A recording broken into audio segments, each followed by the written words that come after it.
Welcome to College Admissions Toolbox, giving you the edge you need to get into the colleges of your dreams, with your host, Steve Schwartz. That's me. Today we're talking, everyone, with Kim Lifton. Kim is the president and co-founder of the WOW Writing Workshops, and she helps students with their college essays. Kim, tell us a little bit about how you got into this. I am a journalist, and I used to be that journalist down the street next door on the phone who would be called to help all my friends' kids. So one day I was sitting with one of my friend's kids, and I noticed that her essay for the University of Michigan was written all about scuba diving. The whole thing was about, I went scuba diving and I want to go to the University of Michigan. And I read it, and I didn't know a lot about college admissions at the time. It was a really long time ago. But I looked at it and said, there's something wrong here. This is a personal statement. It has to be about yourself. And this light bulb went off, and I said I just realized at that time that the students who were coming to me for help really didn't get it. They didn't understand what they were supposed to do. And what I did with her back then, 10 years ago, we didn't have any system, no process, but I helped her go backward and think about what it was she wanted the colleges to know about her through this story. And I don't remember what it is today because it was a long time ago, but I do remember that she ended up writing something that was more reflective. And I started thinking about it, and I was talking to her dad, and I said, wow, you all are smart. Your daughter's smart. She's qualified for this school, but this story didn't show who she was. And you called me because I was the resident writer. And I just kind of looked at him and said, I wonder if I could do classes and teach multiple kids how to do this. So I had a friend named Susan Napo, my current business partner, who wrote curriculum and was a poet and used to teach AP English. And I called her. I said, you think you could develop something so we could teach this like a real way? And she said yes. I tried to quit. She loved it. I mean, we just evolved from there. And I went from being the writer down the street to somebody who I just embraced the industry. My job was to go out and meet everybody in the college admissions world. I made it my beat. I'm a journalist. So I just kind of dove right into it and got to learn the admissions industry, went to conferences, joined the state organizations, made some friends, and Susan started working on a curriculum, and then we incorporated my journalistic skills with her creative writing expertise. And we came up with an actual process that's completely directed at this task, which is what's so cool. It works. And it's my journalistic skills and Susan's creative writing teaching ability that created our 10-step program. And it's really great. And, I'd love to show it to you, but it's focused on content, not structure. We take them through 3 phases: content, structure, polish. And then, wow, that's great. So it sounds like you guys really kind of, merge the 2 skill sets that you have together. Could you maybe walk us through it, maybe like with an actual student, an example of a student you've worked with, how the step-by-step process that you took this student from beginning to end. Is there anyone who comes to mind? Oh my God, we've had thousands of students. I guess I could pick the most recent one. How's that? Sure. Okay. That works. We'll call him Will. Oh, this is perfect, Steve. See, you're perfect. Will came to me with an essay he had written in English class. And the story was about going to visit his grandmother in the hospital. The story was about his personal relationship and how he developed a relationship with grandma. It was beautiful. He got an A.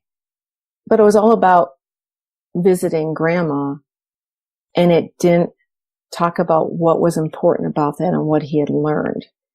So we took Will back. We said, put the paper aside and let's start over. I'm not telling you can't use that story, because I never tell a student he or she can't use a story. But I said, let's talk about this and what it means. This is a good start for a high school paper, but it's not done. So what he thought was his final draft was probably draft 1. And this happens all the time when we get stuff from the high school teachers because they don't complete the process, but it's okay. It's not bad. So I took him back. And what we do first with our students is we ask them one question, which is, what do you want the college to know about you and your application package? What do you want them to know after they're done reading everything? Beyond grades, beyond test scores, beyond anything. And you need to know this and be able to answer it before you're actually ready to apply to college. Most kids, a lot of kids look at you with these big, huge eyes and say, what? I don't know. And then I say, okay, let's help you. This is a point where parents can help the kids. This is a point where a mentor can help a kid. This is a point where a kid down the street can help, because it's really important that students understand who they are before they start trying to tell colleges a story. And they're 17, they're 16. They don't do a lot of reflection.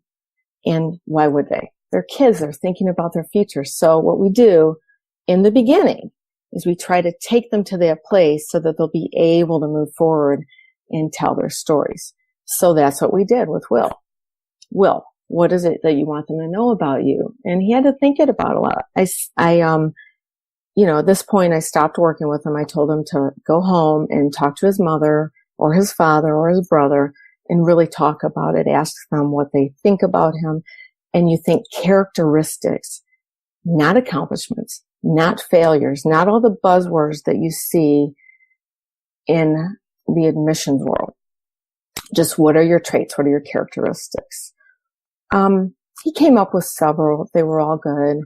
And every one of Will's traits was a trait that a college would like about him because it showed who he was. And he's in the middle of the process right now, today he owes me a first draft. So this is pretty current. But the work he did before getting to that first draft was so good that his first draft will probably it'll probably still come in with a lot of what happened. And then our process takes them through the reflection so that they can answer the question, why does it matter? So we have 2 questions that we tell them they need. The experience, what happened? The person you admired, what happened with this person? How does that person influence you? So the story doesn't matter. The subject is you, the student. The story is what they focus on, and they need to focus on the subject, which is the student. So that's how our process starts. And then we take them through this. It's 5 steps. They're all content building. They're revision. They're clarifying a theme. And then by step 5, they go home and they write their first draft. And we come back and we go through reviews. We don't mark up the reviews until the end. Kim, before we get into any of the other steps, I'm wondering about the process of engaging with parents, teachers, siblings, people who know you personally. I know sometimes, for students out there, it can be hard to, you go to a parent, you go to someone you trust and respect, Mm-hmm. you ask them for their advice on this. If you don't agree with that advice, it's sometimes hard to say no to them, right? You've seen that, right, Steve? Yeah, absolutely. So it's something I see a lot. And so I'm wondering, are there any, worst moments you've seen related to that, and kind of how do you help students to kind of navigate that struggle given the differences of opinion among all the multiple parties you might want to get feedback from and input from? We tell the students to be careful where they get help. We also embrace parents because we're parents. We have kids, and we feel very strongly that there's a strong role for the parent to play. That's not to say they don't overstep. So I do parent phone calls where we talk about how to help your child without overstepping, without taking it over. And it's hard. Will's mom is my friend. And I told her, I will work with out of it. I wouldn't say that to just any parent. What we do is we tell the parents in the very beginning, this is a place where you can help your child. If your kid is smart, they're all smart, but as a parent, we look at them, we say, your child has a lot of great traits, And this is a place where you can help them figure out what that is. Mom and dad can help Junior to figure out what that trait is. And we embrace them early and bring them in. And then we send them notes and we keep them updated as the kids are working. And we tell the students, you can show them your work, but you don't have to. And because sometimes as parents, we want to get too involved in the kids' work. And we try to just tell the parents that we can tell when parents write kids' essays. Back in the day when we used to meet students at coffee shops, and we don't meet in person, we do everything online now. But I met a student at a coffee shop, and I had already seen some of we have what we call voice activities that we have the kids do in the beginning. And if I see something a child wrote, even one piece of writing, I can always tell if somebody has changed it and put other words in it. And Steve, I'm sure you know this. If a parent does something to the essay, it's generally just little pieces in it, so you can see the difference in the writing styles throughout it. Oh yeah, you totally see a difference in the flow. There's certain kinds of language that a student will use and certain kinds of language that a parent will use. Right. And if it's not consistent, it'll stand out. It's pretty easy to tell. Parents don't think it is, but it is. Which means that admission officers can also tell, well, right? That's what I'll get to that because I talked to them about it. But this student, I had already seen a few drafts, and he came to meet me and he was all proud. He goes, okay, I'm done. This is great. Would you look at it? And I looked at it. I said, can I see your version of this? And he said, this is mine. I said, come on. I've seen your writing. Well, mine isn't that good. He goes, okay, my dad did it. And I said, tell your dad to stay out of it. And I said, so I actually, I had him rewrite it right there, and it was beautiful. He goes, I don't like it. My writing isn't good. I said, your writing's beautiful. This kid got into his stretch school. They wouldn't have noticed it. What happens when adults get too involved in the kid's writing is there's no voice, it's sanitized. And whether it hurts or not, I can't really tell you, but I can say that if an admissions officer they're looking to admit you, they want to like you. And if you, student A, write this story that's sanitized, it doesn't help them to know who you are. It doesn't help you at all. In every essay, as you know, Steve, it's an opportunity to stand out, to give them something extra. And anytime they ask you to write something, write it and do it yourself. It's a really important message. Kim, what's like the worst essay you've seen, committing that crime of being overly sanitized, maybe due to parents' involvement? I'm sure you've seen some real doozies, right? But I think the worst is that this kid came to me with 5 paragraphs and 3 of them were written by someone else. That's about as bad as it gets. If a student writes something that doesn't appear to be right, I don't look at it as bad. I look at it as something, it's a starting point and we can move them to the next step. So I was asked this last night when I was speaking to a group of parents about grammar. They were asking about, is grammar more important than the story? And I said, because of the way we work with our students, because of the places where they start with content and then move to structure, never seen a problem with major grammar issues or syntax or usage. Generally, when you start with content, everything else moves to the place it needs to be.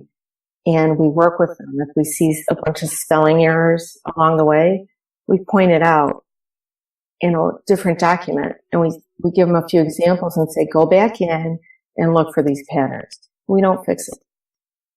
And I really think that the way we do it, and we have the students own it and look for the errors and fix the errors.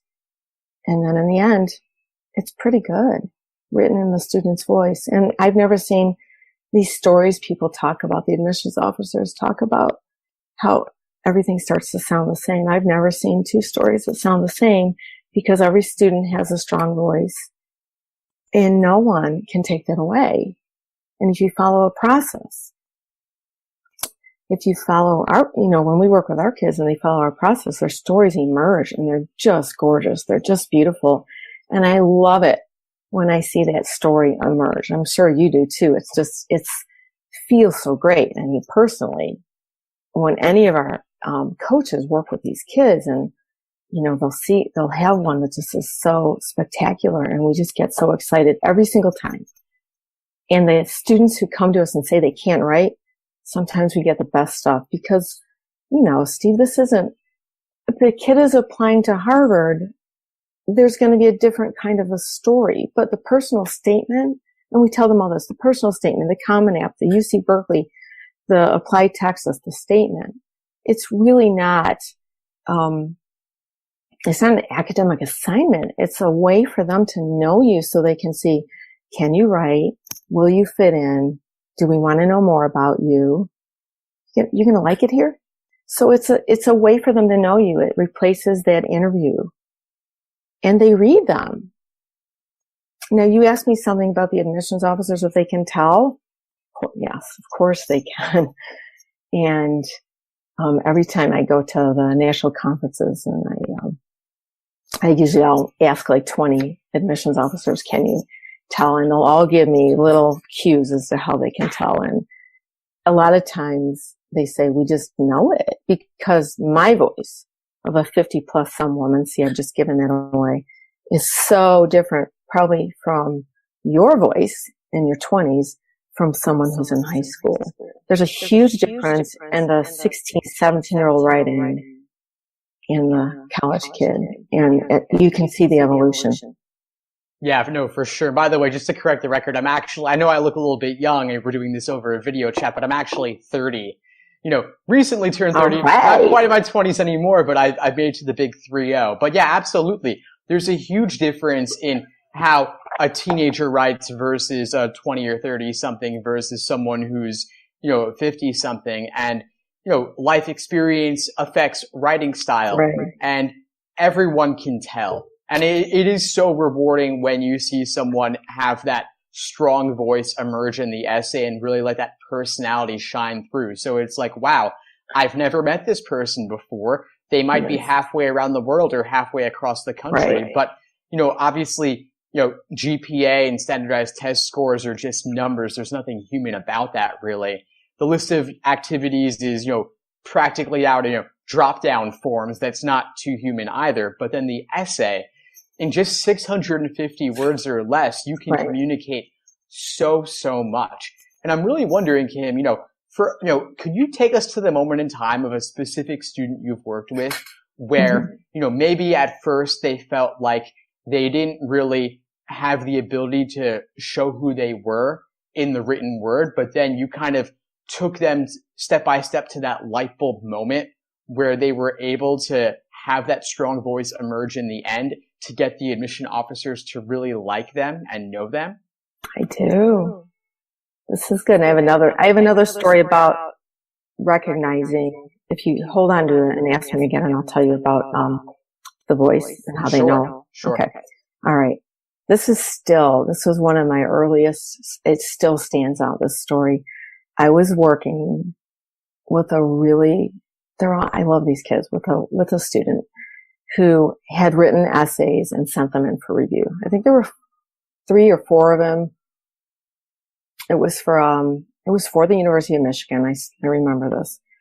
And I looked at them all. I read them all before we even started with the process. And I noticed a theme. This student she was not in the essays. They were all about things. They were all about the what. There were little moments in there.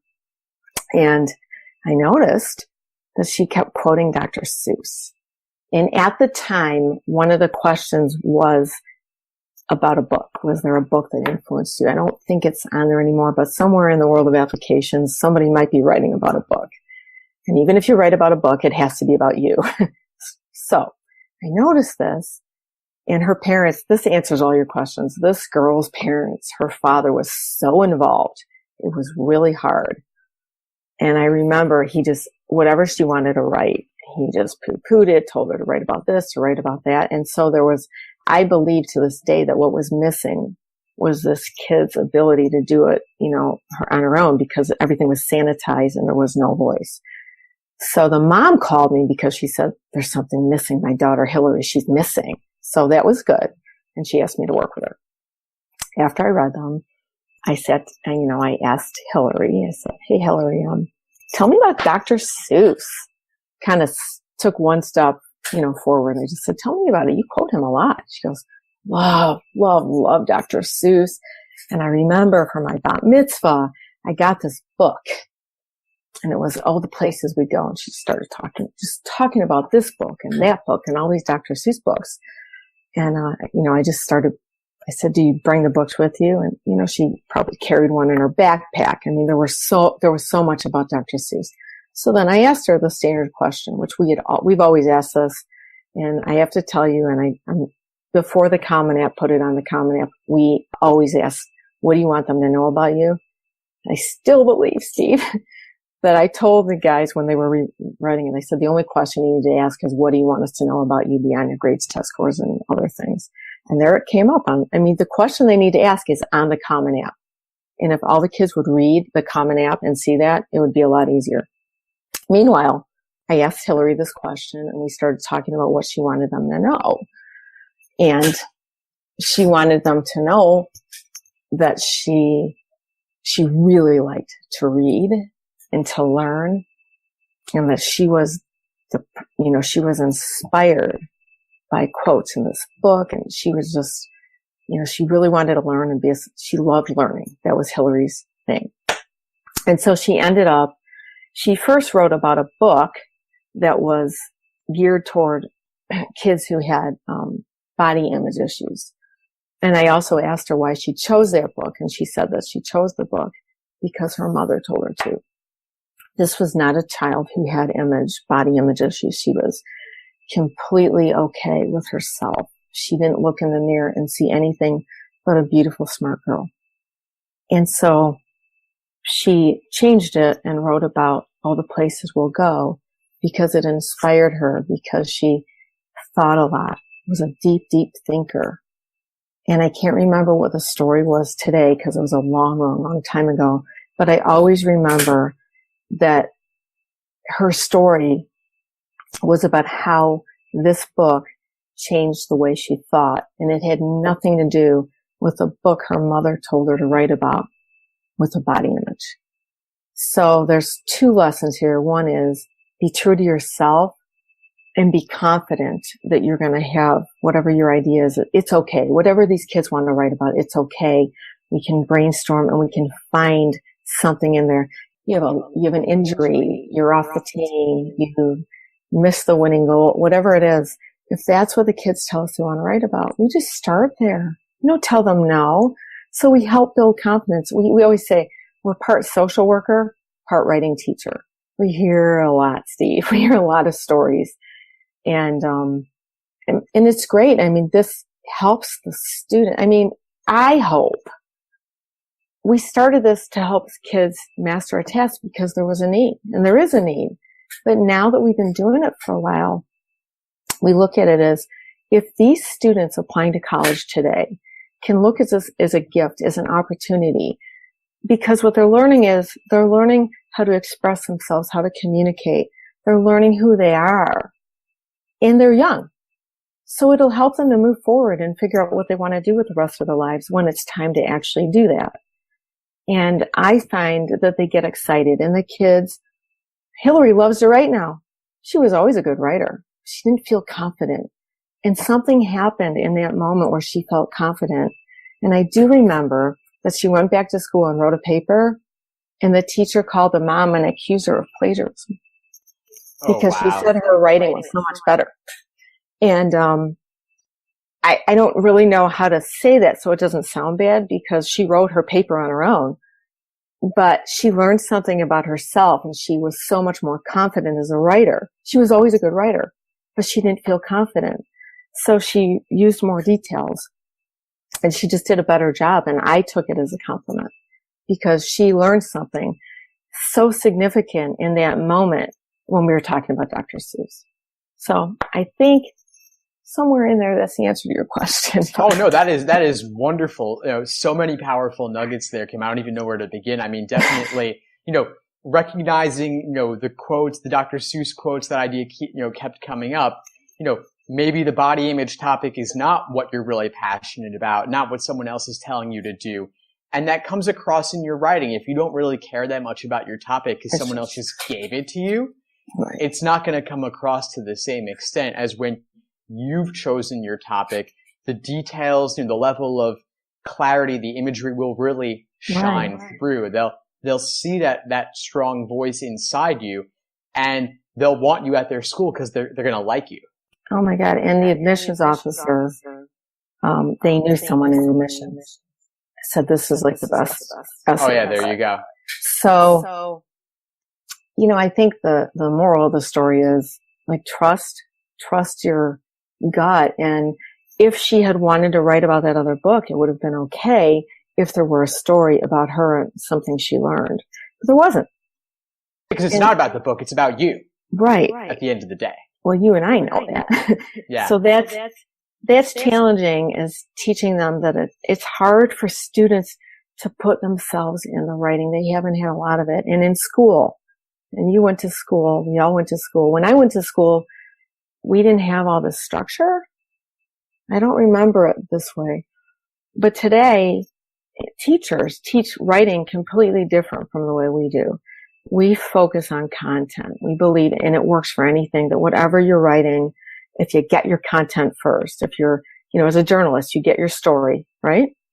Put it together later, figure out the structure and the editing when you're done. You actually put your lead on it when you're done, but you get your story first. With this, the story's in your head. So there's no research. There's no way the English teacher who will teach you how to do research at the library or what have you can teach you how to pull something out of your brain. It's a different kind of skill. But if you can do it this way. Kim, I'm sorry. We'll be able to edit this out, but actually you got cut off there a little bit, maybe due to a shaky internet connection. Okay. The last thing you said was, and in school. We were talking about the idea of, the strong voice and all that. We had just unpacked this girl's story. Okay. I'll edit it then and start over. In the classroom, students are taught to follow a structure. They're shown examples, they're given a subject, and they're told how it should look in the end. They're given an introduction, support paragraphs, and a conclusion. And that's how they're taught to write.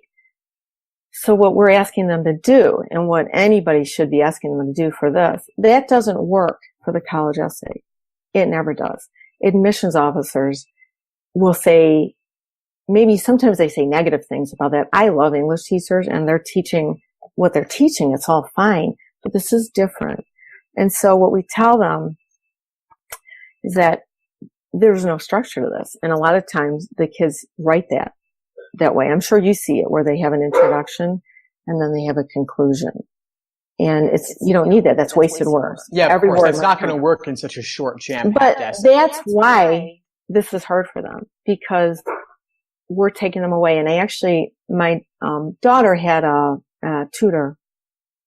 She has dyslexia, and she had a tutor who was teaching her how to use technology and all this stuff. And she's amazing. She writes curriculum for the Gates Foundation. And we were talking about training her to work with some of the kids with learning disabilities to use our system. And she said to me, I still remember this, she said, "It's really cool what you do, Kim. You teach it backward. It's a whole different way of looking at it." And I thought, whoa, you talk about light bulb moment. No, we don't teach it backward. We teach it the way it's supposed to be taught. I'm sure it's how you do it. You start with the contents, and then you move them through the structure. And it emerges, the stories emerge as you go through the revision process. Revision doesn't mean having your friend mark it up and showing you where you need a semicolon.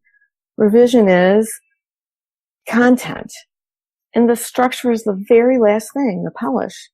Of course, okay. The content's the most important thing. Let that dictate everything else, right? Right. If I notice a kid has to capitalize letters, I tell them. But somebody asked last night at this parent meeting, one of the parents said, "Well, what do you do if the grammar is all horrible or what?" And I said, "Well, it's usually usage." I did say that. That's really rude. But I said, it hasn't been a problem.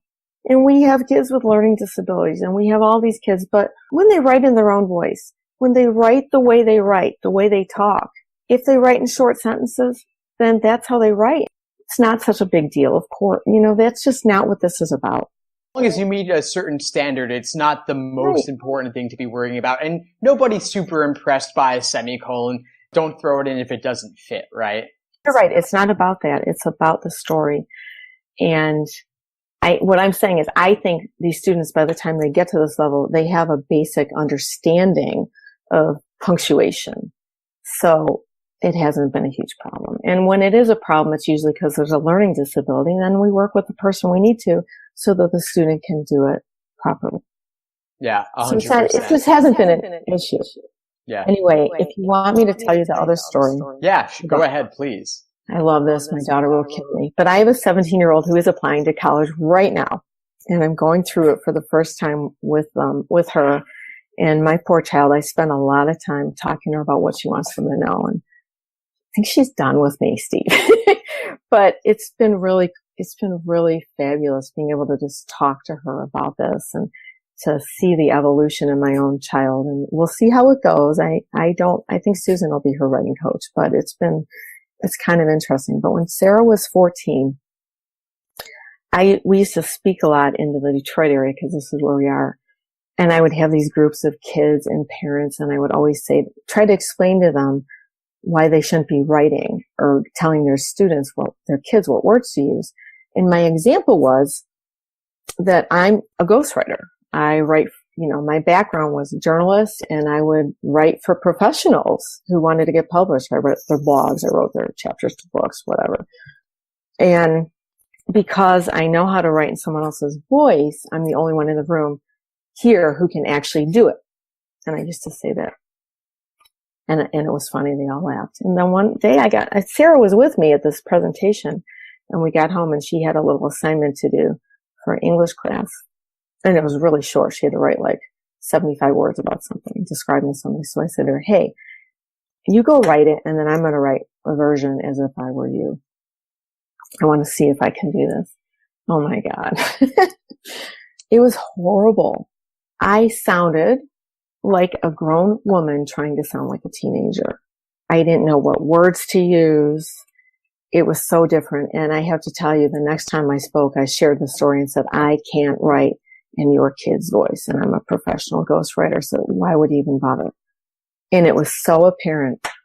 And so that's my story, is that if I can't do that and I'm a professional, why would you? And we don't even try. Like, why would I suggest a word choice to a student? I don't know what word that kid uses. So we don't. And their words are good enough. No, of course. I mean, you can't be somebody else, and you can't really get inside someone else's head to that extent. I've talked with screenwriters, I've talked with like TV producers, and it's the funniest thing. The amount of research they do, you've got to do such in-depth interviews for days and weeks and months to really learn these people's lives. Even someone like yourself or myself who, works with teenagers all the time, you still can't quite do it with that 100% authenticity. Only the student themselves can really communicate who they are. I mean, it is, another word for the college essay is the personal statement, right? Yeah. I want to caution students to avoid gimmicks. This isn't a screenwriting experience. And I've heard people tell them that they should look at it like it's a screenplay, or look at it like, or you have to talk into a mic, you have to tell your story into a camera, or there are so many ways that you can do this, and whatever way works for you. If we have a student with a disability, it might be easier for that kid to talk into a microphone. And some kids it's easier to write it, whatever works for whatever kid. But they should avoid anything that sounds gimmicky. And I think that's really important because, if you start thinking it's like a movie trailer, the movie trailer doesn't tell you a whole story. It introduces something, and it doesn't focus on why. So there's a lot of messages out there that I feel confuse children. And we are actually going to be presenting at the National Association of College Admissions. I'm going to be moderating a panel with the University of California, Berkeley admissions director, Amy Jarich, and the director of admissions from Cornell, Sean Felton. And that's our subject. It's that the messages are confusing to the students, and how do we, as adults, grown-up adults, get that message that the college explain simply and clearly to the students what the colleges want so that they're not confused. Think about the words in college admissions. Passion, leadership. What else do they use? Passion, leadership, initiative. Steve, where are the followers supposed to go to college? If they of course. I mean, not everybody's a leader. You can't pretend, some people are more introverted and play a different role.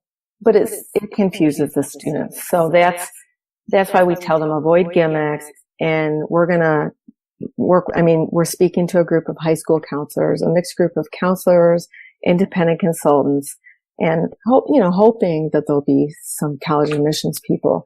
And it's about the messaging, because I'm sure you see that kids come to you and they think they need to write about something really big and show passion. Passion can be like picking up dog poop. I mean, we use silly examples so that they don't copy them, but passion is what they're not looking for, something huge. You don't have to want to go to Pluto. You don't have to go build an orphanage like Mother Teresa. You don't have to be the captain of whatever team you're on. You don't even have to be on a team. If all you do in 4 years of high school is get good grades and do well on your tests, and every day after school you babysit your little brother so mom and dad can work harder because you're having money, whatever it is, what have you learned from that experience with your little brother? You don't think they'll like that kid? Of course they will, because they want the kids to be true to themselves. And they don't need to do things to build resumes to make themselves into different people, because it shows. They don't come off as authentic. And that's really, so we say at this point, what is it? Tomorrow's August 1st. The Common App comes out, and you can't use that because this won't come out tomorrow. But in the summer, when they start writing, as they get closer to their senior year, there's not a whole lot these kids can do at this point. You can't improve your grades from junior year, which is the most important.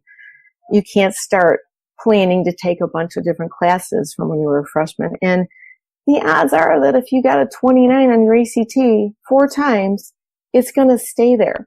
So accept it, accept your fate, and focus your energy on what you can do. And you can really, just hit this thing out of the ballpark with a story about yourself that's genuine and shows reflection that you do yourself. No, absolutely, Kim. I mean, definitely, you got to focus on what you can control. And standardized tests, you can only improve so much. If you score the same thing so many times on that exam, maybe focus on something else where you really can get a little more bang for your buck in terms of time invested, money spent, whatever. But the amount of effort you put into your college essay will really generate big returns. So definitely a really valuable lesson there, Kim. Thanks so much for sharing that. Totally. Well, Kim, this was awesome. You gave so many valuable tips, tons of awesome, actionable advice to help students out there writing their college essays and helping parents kind of, reduce the stress level a little bit and let the students take charge on this. So really appreciate all your insights and advice there. We'll link to the website, wowwritingworkshops.com, in the show notes, where you can find all the great resources that you've put together, right? And we'll be putting more. Thanks for listening to College Admissions Toolbox. Head over to www.collegeadmissionstoolbox.com to get more free tools and resources that will help you get into the colleges of your dreams. I started listening to podcasts and audiobooks because I felt like I didn't have enough time to sit down and read everything on my list. Since then, I've managed to quote-unquote read dozens of books just by listening to them while I'm doing other stuff. One audiobook I absolutely love is The Gatekeepers. It's by a reporter who followed an admission officer at Wesleyan for almost a full year. In The Gatekeepers, he shares everything he learned on the inside. Just go to collegeadmissionstoolbox.com/audiobook and you'll be able to choose any free audiobook you'd like.